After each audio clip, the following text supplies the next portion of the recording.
Changer notre mode de consommation, être plus soucieux de l'environnement et donc responsable, cela pourrait être les phrases clés de ma conversation avec le fondateur de Wild, avec un E, Pierre Valette.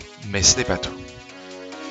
Bienvenue sur le podcast numéro 4 de Bogemag, avec aujourd'hui Pierre Valette, le fondateur de Wild E. Il nous explique son parcours, mais aussi ce qui l'a motivé à créer cette nouvelle marque de vêtements golf éco-responsable.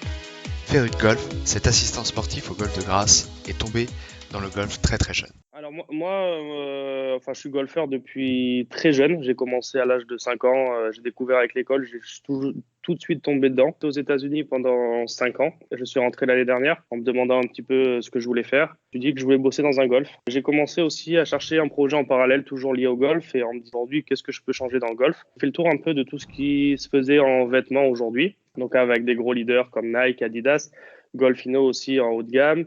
Et je me suis dit, mais quand même, le golf, c'est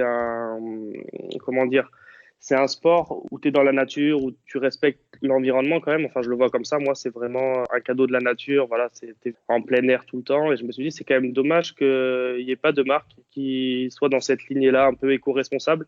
Parce que c'est vrai que les marques comme Nike, Adidas, tout ça, ça se vend beaucoup. Mais bon, c'est quand tu regardes un peu où c'est fabriqué, comment c'est fait, je trouve pas ça très éthique. Et moi, je me suis dit, qu'est-ce que tu peux faire pour améliorer ça? Je me suis mis à la recherche de plusieurs matières éco-responsables, qui polluaient pas.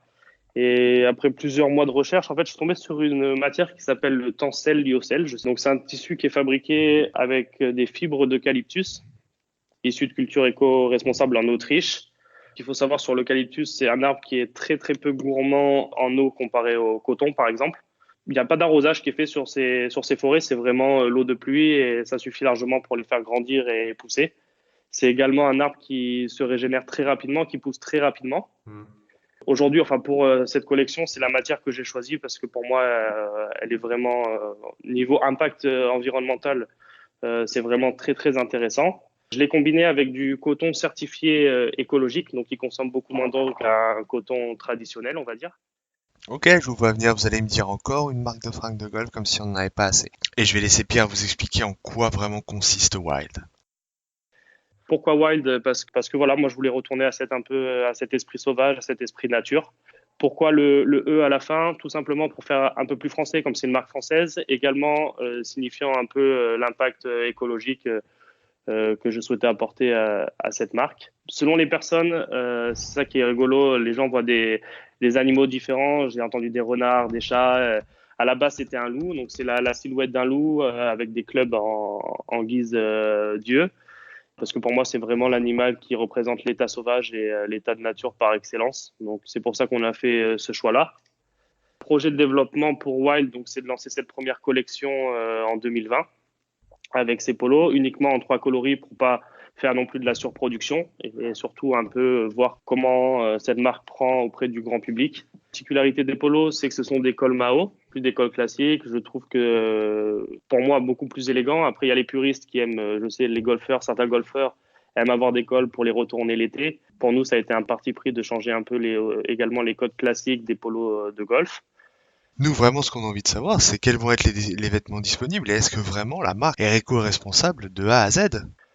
L'avenir, nous, ce qu'on souhaiterait, c'est développer vraiment une gamme complète de prêt-à-porter avec matière végétale. Donc pour l'hiver, par exemple, il y a une matière qui s'appelle le lampure, donc c'est un cachemire végétal également, qui se rapproche vraiment à 2 gouttes d'eau du cachemire, mais pareil, qui est très peu polluant. Voilà, donc ça sera plus pour les collections hiver. Je suis en train de voir ce qu'il est possible de faire aussi avec des fleurs de lotus pour tout ce qui est vêtements de pluie imperméables. Voilà, pour garder ce côté végétal parce que ça commence à se développer pas mal également. Il faut savoir que pour toute commande ou tout achat dans un pro shop d'un polo, nous on replantera des eucalyptus pour qu'on soit vraiment qu'on ait un impact entre guillemets zéro.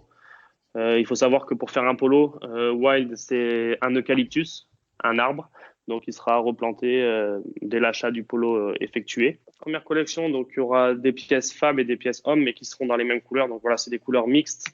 On sera sur 3 couleurs très simples, le bleu, le blanc et le rouge. Bon, c'est un bleu un peu foncé, un rouge un peu flash et un blanc classique.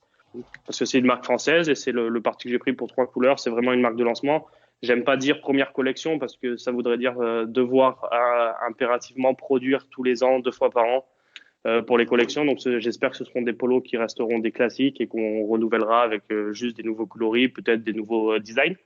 Je suis pas du tout dans cette optique de produire chaque année beaucoup de stock et puis au final le brader en fin de saison parce que ça s'est pas vendu. Voilà, moi je veux vraiment que ce soit un peu un vêtement intemporel et que ce soit vraiment la démarche qu'il y a derrière et le confort surtout parce que c'est vrai qu'au-delà de tous les bons aspects écologiques que présente le Tencel, il y a des super aspects techniques. Moi, je les ai essayés en jouant au golf cet été plusieurs fois, etc. Et c'est vrai que c'est une matière qui sèche très rapidement, donc tu ne transpires pas dedans. Donc, tu n'as pas cette odeur désagréable que tu peux avoir dans d'autres matières comme le polyester, des choses comme ça. Également, c'est super doux, c'est comparable à la soie. C'est vraiment un polo assez technique, mine de rien, qui a été conçu vraiment pour le confort du joueur, bien sûr, dans un premier temps, et dans un second temps pour ces démarches écologiques que j'évoquais. Également, les boîtes d'expédition pour Wild sont fabriquées à partir de gazon recyclé, pour rester dans cette lignée-là. Ce qui est super original, c'est une sorte de papier craft, mais vraiment réalisé à plus de 80% avec du gazon recyclé qui a été coupé, biodégradable, non polluant. On essaie, voilà, sur la boîte, il n'y aura qu'une couleur parce qu'on essaye aussi d'utiliser des encres les moins polluantes également pour, voilà. Ok, maintenant pour récapituler, Wild, c'est une marque éco-responsable de A à Z, de la fabrication du vêtement jusqu'à l'emballage. Maintenant, ce qu'on a envie de dire, c'est où c'est qu'on va pouvoir les trouver?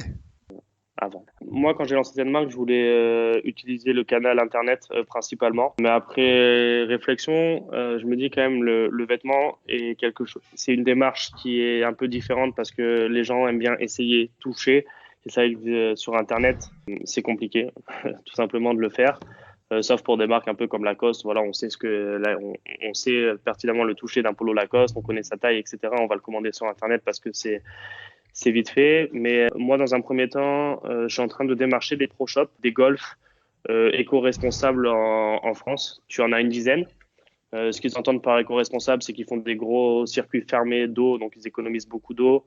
Il y en a d'autres, c'est des pesticides non chimiques qui sont utilisés, donc zéro pesticides chimiques sur le parcours. Donc moi, je vais viser ces points-là principalement, toujours pour être lié à cette marque et petit à petit pouvoir développer et m'agrandir et être bien sûr dans le plus de pro shop possible, entre guillemets. C'est un relativement petit stock la première année. Donc, je peux pas non plus bloquer que ce soit 10 ou 15 pièces par pro shop parce que au final, après, moi, j'ai besoin de garder un peu de stock aussi pour la plateforme Internet. Donc, voilà. Donc, cibler quelques golfs un peu partout en France pour le faire découvrir auprès des gens et aussi pas mal de communication sur les réseaux parce que pour cette marque, nous, on vise plus un public d'amateurs, tu vois, allez, on va dire à partir de 20 ans jusqu'à 40, 45 ans, 50 ans. Ce qu'il faut savoir, le prix de vente de ce polo sera 69 euros TTC, donc on est aussi cher qu'un polo Adidas ou autre, mais avec des propriétés qui sont bien plus intéressantes, enfin pour moi. Bien sûr, prioritairement, c'est la France et l'Europe dans quelques années. J'espère pouvoir ouvrir le marché à l'Europe d'ici quelques années si le lancement se fait bien.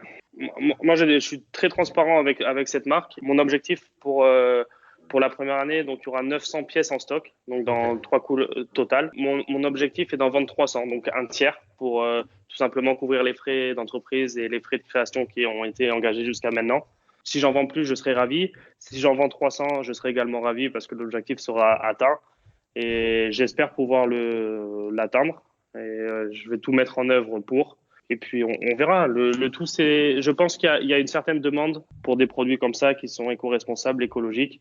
Le tout, c'est de se faire connaître. Voilà, pour moi, c'est la chose la plus compliquée dans ce projet, c'est d'avoir de la visibilité et de se faire connaître. Et ce qu'il faut savoir, c'est que sur ce projet-là, je suis tout seul. Moi, après, je travaille avec d'autres personnes, comme je t'ai dit, par exemple, cette personne qui fait toute la partie graphique, elle a fait aussi une partie du site internet, tout ça, mais c'est vrai que je suis tout seul. Donc, ce qui me manque aujourd'hui, je pense que ça va être, ce serait des partenaires, mais que malheureusement, je peux pas, tout simplement pas m'offrir parce que c'est quand même, voilà, une création d'entreprise, c'est assez coûteux. Que pour l'instant, je dirais que voilà, ce sont des partenaires qui me manquent.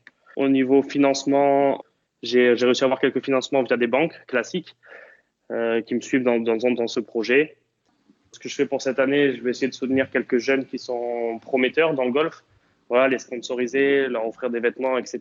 Donc il y a déjà pas mal de gens qui sont intéressés sur les réseaux. J'ai eu pas mal de retours. Que des gens représentent la marque, des gens qui ont le même état d'esprit surtout. Moi, ce que je demande aux joueurs qui me contactent pas juste parce qu'ils ont besoin d'un sponsor comme ils contacteraient. Oh non, mais c'est vrai, il y en a beaucoup qui te contactent juste parce ils espèrent que tu vas leur faire un chèque de 10 000, leur donner 4-5 polos pour la saison, et puis voilà. Même s'il est pratiquement seul, à part son ami Florent Alès ou encore sa graphiste Camille Minguet, Pierre explore absolument toutes les possibilités de financement et même celles de financement participatif.